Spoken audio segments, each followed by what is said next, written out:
Technology in hearing aids, just like technology in cars and cell phones and anything else, is evolving rapidly. And what we're seeing is that we're really able to hone in on some of the major problems we had in the past. People continue to associate hearing aids with that famous whistling sound that used to be a problem, and truthfully it's been taken care of for the most part. It's something that we have the ability now through the technology, through the digital circuitry, through the noise suppression circuitries, through the feedback suppression circuitries, and a slew of other circuitries that have given us the control to be able to manage how someone's going to hear and manage those background sounds that used to be foreground sounds, and the ability to really make that speech pop when it counts and give the person who's having the hearing loss issues, and give the person who is ultimately struggling to be able to follow that conversation the tools they need to do so,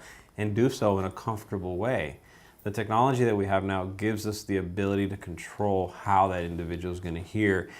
in varying environments. And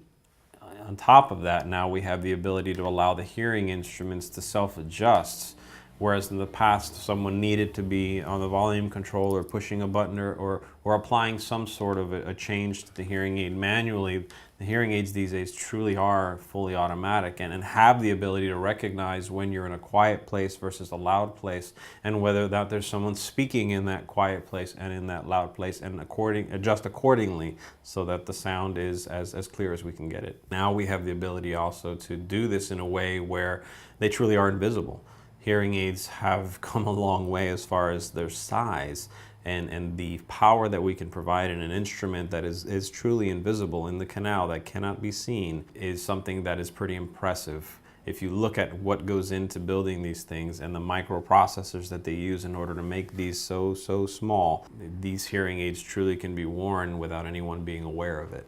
And for those who live the active lifestyle and love the communications, now we have the ability to have Bluetooth, and you can integrate your cell phone to the hearing aids. You can integrate your television set into the hearing aids. You can integrate a remote microphone that if you want to hear a particular individual from a distance, you can provide that individual with a microphone that's directly connected to your hearing aid, so that you can then have a direct line of communication with that person at a greater distance. And we're seeing that being used in churches and in temples and in conferences, so that the person who's sitting there and trying to be engaged in the conversation now has a direct line to the person providing the information.